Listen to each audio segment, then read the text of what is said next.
لاي لاي لاي لاي لا لا لا لا لا لاي موني عوالي كوديرا هاي لاي لاي لاي لاي لاي لاي لا لا لا لا لا لا دانو عوالي كوديرا هاي cabdiraxmaan ayaa soo diyaarsaday jeegbiya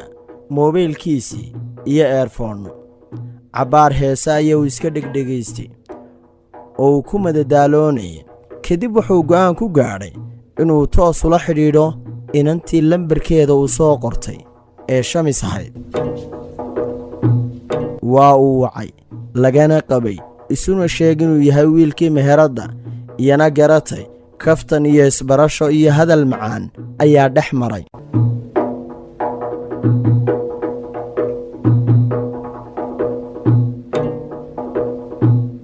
cabbaar markii iswaraysiga iyo hadalku sii socday sheekadu sii talax tagtay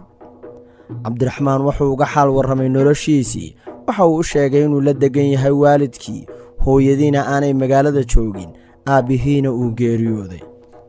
durba kalsooni midhan ayaa laysu muujiyey waa sii socdoo cabdiraxmaan waxa uu u sheegay inuu hadda marayo heerka sare ee waxbarashada gaar ahaanna uu dhigto jaamacadda magaalada hira uuna la nool yahay eeddadii aabbihii la dhalatay waxaa kaloo uu u sheegay in lacagta uu ka helo meheraddaasi uu ku dabbaro waxbarashadiisa iyo noloshiisa kale marka ay dhuuxday nolosha cabdiraxmaan ayay iyaduna garoosho waxay ku bixisay inay uga xog waranto xaaladdeeda nololeed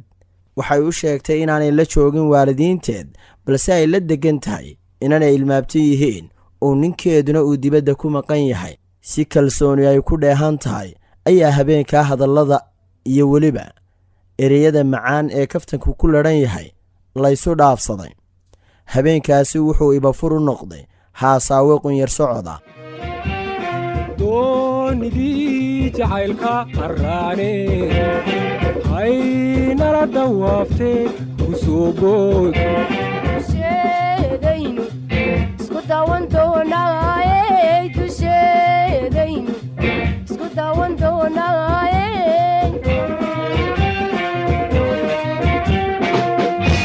guriga ay joogta shamis ubad kale ma joogaan iyadaa ugu yar xaafaddani waana ruux aad loo ilaaliyo xaalad kasta oo ku soo korodhana aad loola socdo hadda ogow jacaylna waa kan kambalka u soo kambadhuudhsaday haddii wadnahayga la jeexo oo qayb laga jaro jidhkayga jabkii soo hadha xabiibi jacaylkaagu xusayahay waxaa u bilaabmay dharaarihii farxadda waxaana biyo kama dhimcaan noqday xoojinta ilaalinta daryeelidda iyo ka warhaynta axdiga oo ah mid hadda kaga culus buuraha waxaana ay noqdeen laba qof oo aad u farxad badan iskuna qanacsan mid walbaa wuxuu dhowrayaa siduu u hirgelin lahaa rajadan ay sugayaan shamis iyo cabdiraxmaan waxay ballan ku qaadeen inay isku noqonayaan hooye iyo aabbe walaalo saaxiibbo iyo wax kasta oo waata dambaysee jacaylkii ayaa ruux walba dhankiisa gaawaha ugu culay sidii loo dhammi lahaa dhaydiisa ku darso jacaylkani wuxuu dhuuxa iyo dhammaan jidhkiisa dhex qaaday cabdiraxmaan oo uu ku soo horreeyey shamis dhinaceeda jacayl waa jiraa balse ka cabdiraxmaan oo kale weli ma gaadhin shamisna waa markii ugu horraysayee ragba af u kala qaado oo waxay ahayd inan ku howlan dhinaca waxbarashada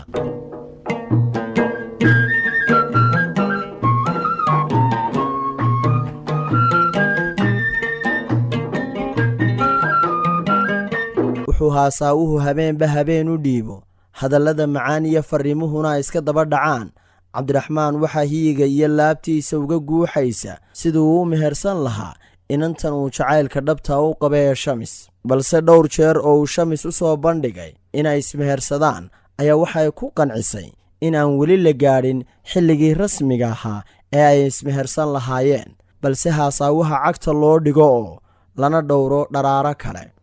shamis waxay eegtay oo iyada u muuqda dhaqaalaha uu qaato cabdiraxmaan iyo guriga ay doonayaan inay dhisaan iyo waayaha ku xeeran oo aan u suuro gelinayn inay xilligani guri yagleelaan dhaqaalaha baas wuxuu dheeman iyo dhamac kala dhaqaajiyey.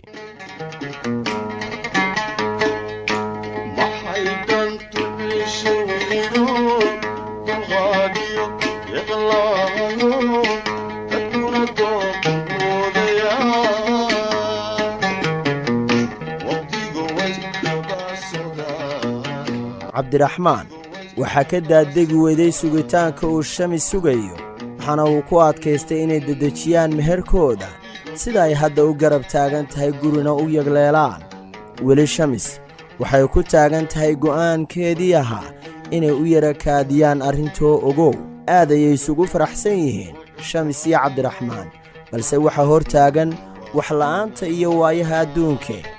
wiilkii cabdiraxmaan habeen iyo maalin wuxuu ka fikirayaa sidii uu arrintani u meelayn lahaa, ugana gudbi lahaa, una hirgelin lahaa himilada qalbigiisa ka holcaysa.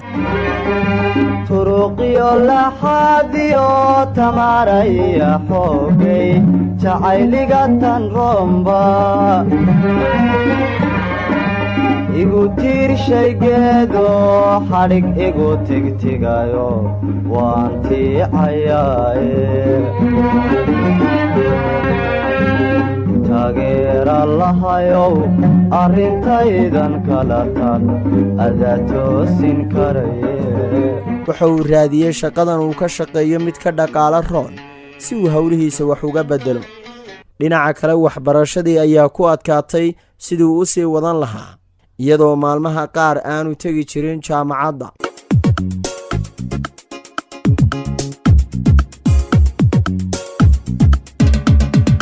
wakhtiguna waa iskurayaayo waxa la soo gaadhay sannadkii 2015. cabdiraxmaan oo arrimihii hore u suuro geli waayeen ayaa iminka dhinaca kale ka eegay. waxa uu u soo jeediyey shamis inay isla tagaan. arrintani waxay shamis ku noqotay warwar iyo fikir, oo xaaladdaasi maaha mid markan u cuntamaysa shamis amaba ay nafta ku biimayn karto. haddana iyadoo ay taasi hor taallo ayaa ay niyadda kagala midaysan tahay cabdiraxmaan inay isla tagaan. shamis waxay talada hadba dhan u rogtoba waxay garwaaqsatay in arrintaay u tala badsato, waxaanay u bandhigtay saaxiibaddeed oo afka ay wax ku kala goostaan, lana yidhaahdo ramla waa inan aad aqoon ugu leh ehelada iyo qoyska shamis. ramli maaha dadka haya siraha marka loo sheego, waa qof sikinkiiba ku taabta dadka kale, oo maalintaa xan cusub ayay u noqotaa, waxaana ay sida arooskii gelbisaa inta loo sheegay laba aan war isu hayn.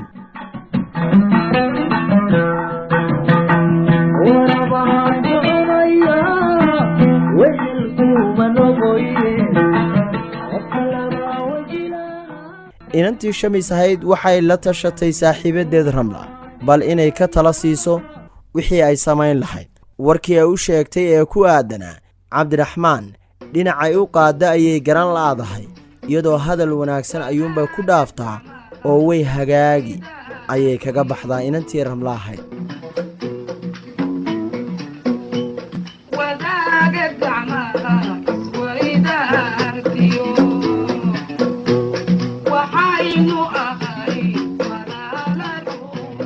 cabdiraxmaan ayaa u sheegay shamis inuu xaafaddooda u soo bandhigay arrintoodii, kana dalbaday in loo doono shamis, balse waxa uu u sheegay shamis in xaafaddu ay arrintaasi ka diiday, iyagoo eegaya xaaladda nololeed ee uu ku jiro, gaar ahaanna maadaama uu yahay arday, waxaana lagu adkeeyey inuu dhammeeyo waxbarashadiisa. ha yeeshee cabdiraxmaan waa ka diiday, waxaanuu ku adkaystay go'aankiisii ahaa in shamis loo doono. markay halkaasi ay arrini marayso, qoyskii cabdiraxmaan waxa ay soo jeediyeen inuu guursado inanay ilmaabti yihiin cabdiraxmaan, gurigana ay wada degganaayeen, shamisna uu iska ilaawo. arrinta cabdiraxmaan hadda waxay taagan tahay laba daran mid doono.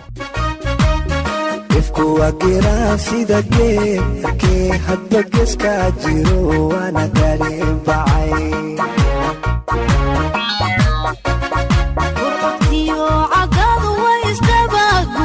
guusha iyo jabkuna wagadaase la soco